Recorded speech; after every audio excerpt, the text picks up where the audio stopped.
दिव्या को देखने लड़के वाले आए हैं, लेकिन उनकी बातों से लग रहा है कि वो लंबी लंबी फेंक रहे हैं। हमारे यहाँ 5 कार हैं, 7 बाइक्स हैं, फिर भी हम बस से आए हैं। वो क्या है ना कि हमें दिखावे का बिल्कुल शौक नहीं है। बड़ा नेक ख्याल है बेटा। लेकिन खुद की गाड़ी में बैठना दिखावा थोड़ी ना होता है। अरे हम दिल्ली से आए हैं, वहाँ पोल्यूशन बहुत है ना, तो हम गाड़ी में नहीं निकलते हैं। हाँ, ये उससे भी बड़ा नेक ख्याल है बेटा। लेकिन अगर आपको पोल्यूशन की इतनी चिंता है तो घर में 5 कार और 7 बाइक क्यों रखी है? अरे इतने पैसे हैं, फुर्सत में क्या करेंगे, कुछ ना कुछ खरीद लेते हैं। अभी पिछले ही हफ्ते एक हेलीकॉप्टर खरीदने का सोच रहा था। तो क्यों नहीं खरीदा?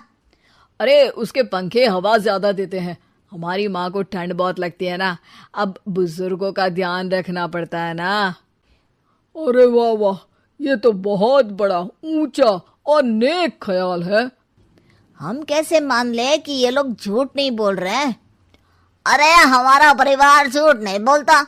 दिल्ली शहर में किसी से भी पूछ लीजिएगा, हमारे बेटे का बड़े लोगों में उठना बैठना है। हाँ। अरे छोटो चुप रह, इतने बड़े लोग हैं, झूठ क्यों बोलेंगे? हमारी फैक्ट्री है, और ऐसी फैक्ट्री कि यहाँ ग्राहक आया, इधर सामान बनाया जल्दी जल्दी, और हम हर काम ना जल्दी करते हैं। हाँ वही तो, तब जल्दी जल्दी अपनी बेटी का हाथ हमारे बेटे के हाथ में दे दीजिए। दिव्या के पिताजी दिव्या के भाई छोटू की एक भी बात न मानते हुए दिव्या की शादी दिल्ली के इस फेंकू परिवार में करवा देते हैं। जब दिव्या ससुराल पहुंचती है तब, आपकी कार्स और बाइक्स कहाँ है? मुझे बाहर जाना था किसी काम से। कार और बाइक्स? कौन सी कार और बाइक्स? अरे जब आप मुझे देखने आए थे तो कहा था ना कि आपके यहाँ 5 कार्स हैं और 7 बाइक्स हैं। हाँ हाँ, उस दिन थी, आज नहीं है। है? आज कहाँ गई? अरे जिनकी थी वो ले गए। मतलब वो आपकी नहीं थी? आपने तो कहा था हमारे घर पर है। हाँ घर पर थी, बाबूजी का एक पार्ट टाइम काम है, कार और बाइक धोने का। उस दिन घर पे 5 कार और 7 बाइक्स थी तो बोल दिया था। अरे झूठ थोड़ी ना बोला है, जैसा था वैसा बोल दिया। और वो हेलीकॉप्टर खरीदने वाली बात, वो झूठ थी क्या?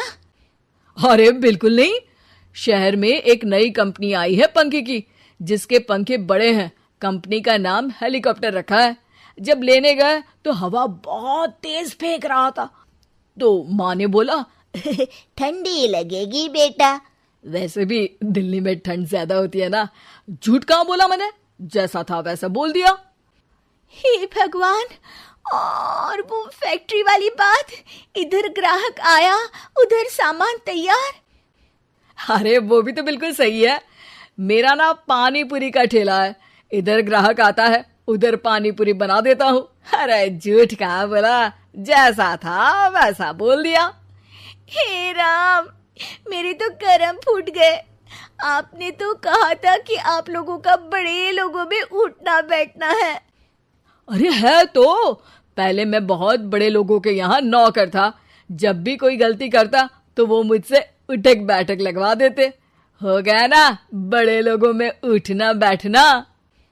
दिव्या अपने साथ हुए धोखे पर रोने लगती है और ठान लेती है कि वो ससुराल वालों को लाइन पर लाकर ही रहेगी और उनकी ये झूठ बोलने वाली आदत छुड़वा कर रहेगी। आप लोग खाने में क्या लेंगे? करेला खा लूंगा। अरे मुझे तो टिंडे खाने हैं। कद्दू खाऊंगा। अच्छी बात है, खाने की टेबल पर मिलते हैं। शाम को जब सब खाने की टेबल पर मिलते हैं तो सब देखते हैं कि टेबल पर प्लेट्स में एक पूरा और कच्चा कद्दू रखा है, कच्चा करेला रखा है और कच्चे टिंडे भी रखे हैं। बहू, ये सब क्या है?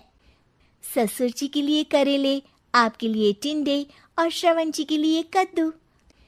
अरे वो तो दिख रहा है, लेकिन ये पकाया क्यों नहीं है? आप लोगों ने पकाने को तो नहीं कहा था, बस मैंने पूछा था क्या खाएंगे, तो आपने ये कहा था कि करेले, टिंडे और कद्दू खाने वाले हैं। ये क्या मजाक है दिव्या, तुम झूठ बोल रही हो।